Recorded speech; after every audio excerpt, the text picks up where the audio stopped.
제4장.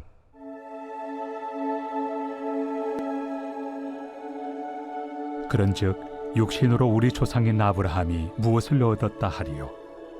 만일 아브라함이 행위로서 의롭다 하심을 받았으면 자랑할 것이 있으려니와 하나님 앞에서는 없느니라. 성경이 무엇을 말하느냐? 아브라함이 하나님을 믿음에 그것이 그에게 의로 여겨진 바 되었느니라.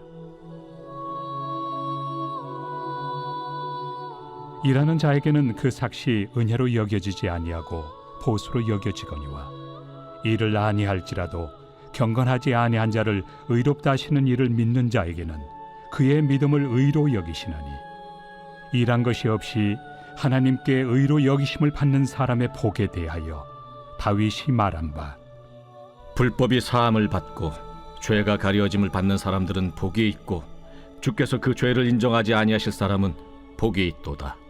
함과 같으니라. 그런즉 이 복이 할례자에게냐 혹은 무할례자에게도냐? 무릇 우리가 말하기를 아브라함에게는 그 믿음이 의로 여겨졌다 하노라. 그런즉 그것이 어떻게 여겨졌느냐? 할례시냐 무할례시냐? 할례시가 아니요 무할례시니라. 그가 할례표를 받은 것은 무할례시의 믿음으로 된 의를 인친 것이니 이는 무할례자로서 믿는 모든 자의 조상이 되어 그들도 의로 여기심을 얻게 하려 하심이라. 또한 할례자의 조상이 되었나니 곧 할례 받을 자에게뿐 아니라 우리 조상 아브라함이 무할례시에 가졌던 믿음의 자취를 따르는 자들에게도 그러하니라. 안녕하세요, 근숙가족 여러분. 오늘 매일 말씀을 전할 이무궁화 전도사입니다. 오늘 저희가 함께 보실 본문 말씀은 로마서 4장 1절에서 12절까지의 말씀입니다. 저희는 로마서 3장을 통해 이신칭의 믿음으로 의롭게 여겨주신다 라는 이 이신칭의에 대해서 묵상해 왔습니다. 오늘 본문이 이제 4장으로 넘어오는데요. 이 이신칭의에 대한 개념을 다시 한번 아브라함과 다윗을 예로 들어 확증시켜 주는 내용이 오늘 본문으로 이어져 오고 있습니다. 이 이신칭의라는 것은 굉장히 단순한 진리이기도 하지만 동시에 굉장히 중요한 진리의 말씀입니다. 이것은 그 당시 유대인들에게 반드시 증거되어야 할 복음이기도 했지만 오늘 우리에게도 반드시 기억해야 할 우리의 신앙생활에 꼭 필요한 개념이라고 생각이 되어지는데요. 오늘 함께 말씀을 묵상하실 때 하나님이 우리를 의롭다 여겨주시는 이 은혜를 이 말씀 묵상을 통해 한 번 더 누리게 되면 좋겠습니다. 아멘이시죠? 함께 말씀을 본격적으로 보도록 하겠습니다. 오늘 본문 1절, 2절을 제가 읽고 말씀을 본격적으로 나누겠습니다. 그런즉 육신으로 우리 조상인 아브라함이 무엇을 얻었다 하리요? 만일 아브라함이 행위로서 의롭다 하심을 받았으면 자랑할 것이 있으려니와 하나님 앞에서는 없느니라. 아멘. 바울은 지금 아브라함의 이야기를 언급하며 하나님의 의롭다 여기심, 이신칭의에 대한 개념을 재확인시켜 주고 있습니다. 아브라함을 예로 든 이유는 이 이후에 다윗도 마찬가지지만 유대인들이 아브라함과 다윗을 너무나도 사랑하고 존경했기 때문인데요. 그들에게 이 아브라함의 이야기를 언급하면서 그들이 잘못 생각하고 있던 부분을 다시 한번 짚어주고 있습니다. 그들은 아브라함의 순종의 대가로 의롭다 여김을 받았다라고 믿고 있었습니다.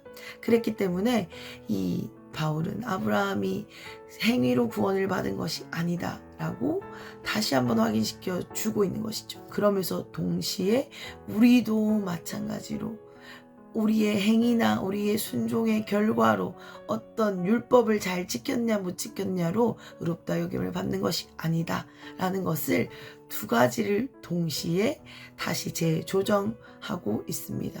오늘 2절 말씀을 보았더니 아브라함의 행위로 만약에 구원을 받았으면 자랑할 것이 있을 텐데 하나님 앞에서 아브라함의 행위가 아무리 대단한 순종이라 할지라도 하나님 말씀에 즉각적으로 반응한 엄청난 순종이라 할지라도 하나님 앞에서는 그 행위가 자랑할 것이 없다라고 분명히 밝히고 있습니다. 그러면서 동시에 이 3장을 통해서 계속해서 강조해왔던 믿음으로 의롭게 여기심을 받는다라는 것을 계속해서 그 주장을 이어가고 있습니다. 우리는 믿음으로 의롭게 여겨주심을 받는다라는 것을 잘 알고 있습니다. 믿음으로만 구원을 얻죠. 그런데 우리가 여기서 또 하나 분명하게 기억해야 할 것은 믿음으로 구원을 받는다라고 하니까 이 믿음이 그러면 우리 안에서 나와서 이 믿음은 잘 지켜서 행동이 아니라 마음의 믿음을 잘 믿어서 구원을 받는 거구나 라고 또 생각이 오해되기 쉬운데요. 분명하게 기억해야 합니다. 이 믿음 역시 우리 안에서 나오는 것이 아닙니다. 우리를 믿게 하시는 분도 하나님이시고 우리 안에서 이 믿음이 나오도록 우리 안에서 믿음의 고백이 터져 나오도록 인도하시는 분도 바로 하나님이시다라는 사실을 우리는 분명히 다시 짚어가면서 이 개념을 이해해 나가야 합니다. 그렇지 않으면 이 이신칭의 개념이 오해의 소지가 있고 그러면 믿음을 잘 만들어놔야겠다는 이 종교적 열심과 섞여서 행위로 구원을 받는 거나 열심히 믿음을 만들어내서 구원을 받는 거나 의롭다 여김을 받는 거나 별반 다른 과정이 아니기 때문에 우리는 이 믿음이 하나님으로부터 온다라는 것, 의롭다 여기심이 하나님으로부터 올 뿐 아니라 우리 안에 믿게 하시는 분도 하나님이시다라는 것을 다시 한번 분명하게 하며 이 부분을 짚고 넘어가야 합니다. 제가 이 말씀을 나누니까 지난 저의 한 2주간의 삶이 생각났는데요. 제가 지금 잘 아시겠지만 태국 단기 선교 준비를 함께 하고 있습니다. 그런데 제가 2주 동안 가장 많이 생각한 것이 무엇이냐면 정말 나의 힘으로는 믿을 수가 없구나. 내 안에 믿음은 없구나. 내가 믿도록 주님이 은혜를 주시지 않으면 나의 힘으로는 한 자락도 주님의 말씀을 믿을 수가 없구나 라는 것을 제가 뼈저리게 깨달으면서 그것 때문에 막 씨름하는 시간을 보냈습니다. 제가 나름대로 신앙의 열심도 있고 또 말씀도 전하는 위치에 있다 보니까 내가 무엇인가를 이루고 내가 주님을 위해서 또한 주님의 사람들을 위해서 제가 무언가를 하고 또 제 안에 뭐 대단한 믿음은 아니지만 그래도 내 열심으로 이 믿음을 유지하고 있다라고 생각했는데 지난 2주간 제 삶을 돌아보니 주님의 은혜가 없으면 한순간도 믿을 수 없다라는 것을 처절하게 깨닫게 해주시는 시간을 보냈는데요. 오늘 그런 시간을 보내고 이 말씀을 묵상하니까 이 말씀이 더 절절하게 느껴지는 것 같습니다. 이 믿게 하시는 분도 우리 하나님이십니다. 우리 안에 아무리 대단한 열심, 주님을 위해 뭔가를 하는 이 대단한 의지가 있어도 주님이 우리를 믿음의 여정을 걷게 하지 않으시면 그 믿음의 은혜를 더하시지 않으시면 우리는 아무것도 믿을 수도 또한 자랑할 것도 없다라는 것이 너무나도 동의가 되어지는데요.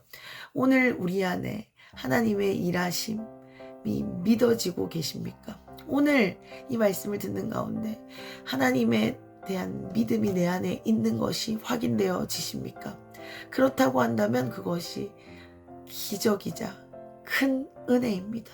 하나님이 우리에게 믿음을 허락해 주셨기 때문에 우리가 믿을 수 있다라는 사실인 것이죠. 그렇기 때문에 오늘 우리 안에 있는 이 믿음은 주님으로부터 온 것이며 그렇기 때문에 의롭다 여겨주시는 것도 하나님이 해주시는 것이지만 우리를 믿게 하시는 분도 하나님이시라는 것을 우리는 다시 기억할 수 있습니다. 이 사실을 우리가 다시 새롭게 우리 마음에 새겼으면 좋겠습니다. 우리가 열심히 믿어서 주님의 구원을 받는 것이 아닙니다. 그 모든 여정, 믿게 하시는 여정도 주님이 시작하셨다라는 것을 이 말씀과 함께 다시 한번 기억하셨으면 좋겠습니다. 아멘.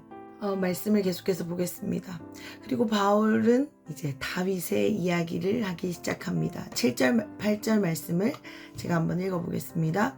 불법이 사함을 받고 죄가 가려짐을 받는 사람들은 복이 있고 주께서 그 죄를 인정하지 아니하실 사람은 복이 있도다 함과 같으니라. 아멘. 이제 바울은 다윗을 예로 들면서 의롭다 여기심을 받는 것에다가 더하기 플러스 죄를 사함받는 것까지 이야기합니다. 이 죄를 사함받는 것이 얼마나 큰 복인지에 대해서 말씀하시는데요. 말씀이 오늘 말하고 있습니다. 죄를 사함받는 것, 그리고 죄가 가리어짐을 당하고 그 죄가 인정되어지지 않는 자가 바로 복이 있는 자다라고 오늘 본문이 말하고 있죠. 예수 그리스도께서 우리의 죄를 대신 가져가 주셨습니다. 그리고 예수 그리스도의 보혈로 우리의 죄를 덮어주셨죠. 그렇기 때문에 더 이상 우리에게는 죄가 없다. 죄가 인정되지 않게 되었습니다. 그게 바로 하나님의 일하심이고 예수 그리스도의 십자가 은혜죠. 이 예수 그리스도의 십자가 사건, 하나님의 은혜, 이 죄 사함을 이야기할 때 우리가 그분 앞에서 우리의 노력으로 우리의 결과로 만들어낸 것이 있습니다 라고 말할 수 있는 부분이 있을까요? 없습니다. 이것이 어떻게 우리의 힘으로 가능하겠습니까? 그야말로 전적인 하나님의 은혜자 예수 그리스도 그 십자가의 사랑으로만 가능한 일인 것이죠. 지금 이 바울은 이 예수 그리스도의 놀라운 그 십자가 사랑을 이야기하면서 의롭다 여겨주시는 것, 그리고 죄를 사하는 것, 이 모든 것이 주님의 은혜다. 주님만이 하실 수 있는 그 하나님의 전적인 은혜다 라고 반복해서 이야기하고 있습니다. 그리고 또다시 아브라함의 이야기로 돌아와서 할례와 무할례에 대한 이야기를 합니다.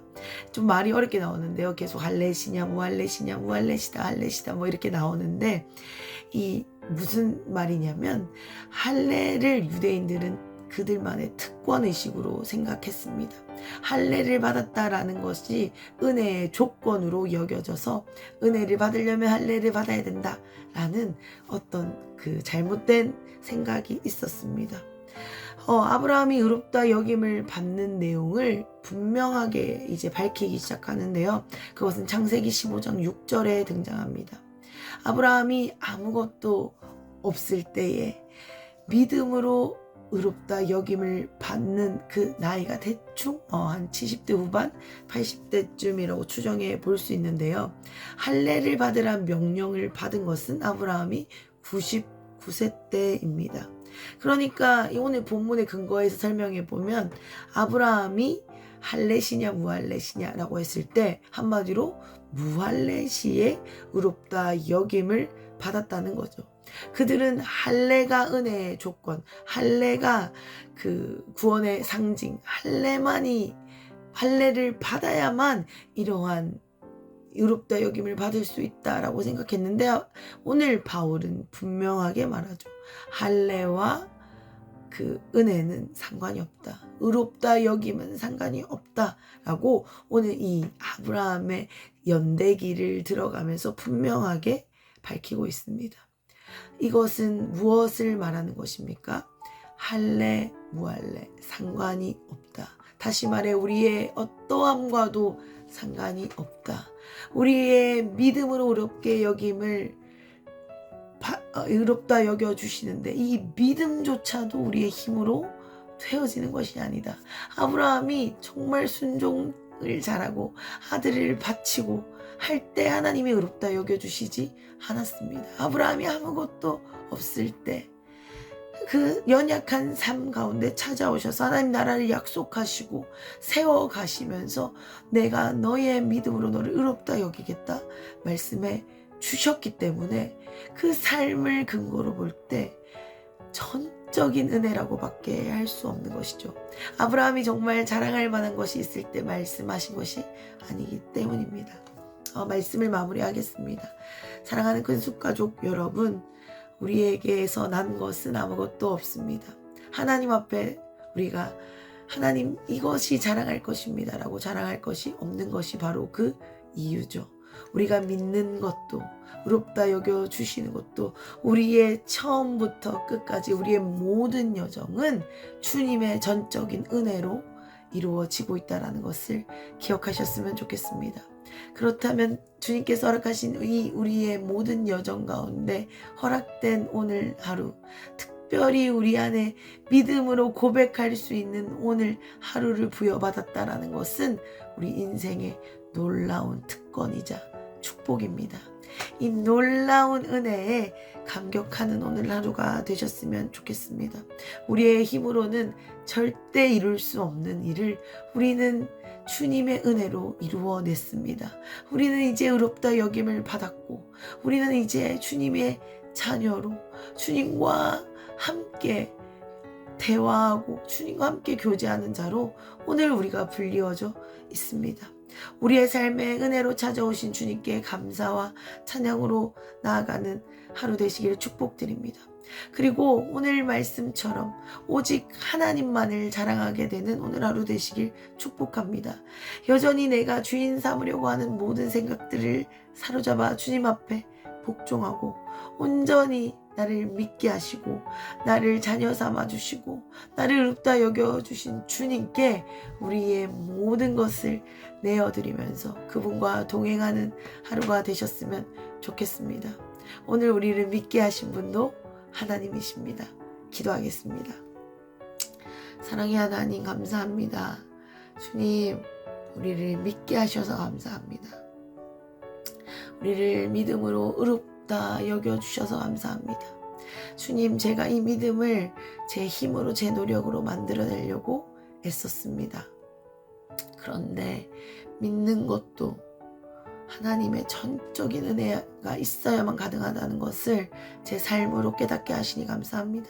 하나님 사랑하는 우리 근숙 가족들 삶 가운데 하나님만이 주인이시다라는 것을 깨닫는 시즌으로 우리를 불러주셔서 그렇게 각자의 삶에서 씨름하고 계실 텐데 이 모든 여정을 통해 주님만 드러나는 시간 되어지기를 간절히 소원합니다. 우리의 삶에 때로는 어려움으로, 때로는 기쁨과 자유함으로, 때로는 감격으로 우리의 삶의 주인이 하나님이시다라는 것을 알려주셔서 감사합니다. 오늘을 우리를 그 믿음의 여정으로 초청해 주시고 자녀 삼아 주신 것 감사합니다. 하나님 우리의 공로가 없습니다. 오직 주님만이 주인이시고 주님만이 나타내시는 것이 그것이 합당하고 당연합니다. 오늘 우리의 삶을 통해 주님을 드러내게 하시고 주님만 자랑하는 삶 살 수 있도록 우리를 인도해 주십시오. 하나님 무엇보다 우리의 죄를 대신 져어 주시고 우리를 믿음의 자리로 초청해 주신 그 구원의 기쁨이 우리 안에 더욱더 풀어지며 주님 그 다른 어떤 것과 바꿀 수 없는 이 귀한 은혜를 우리가 감사로 누리는 매일의 삶이 되게 하여 주시옵소서.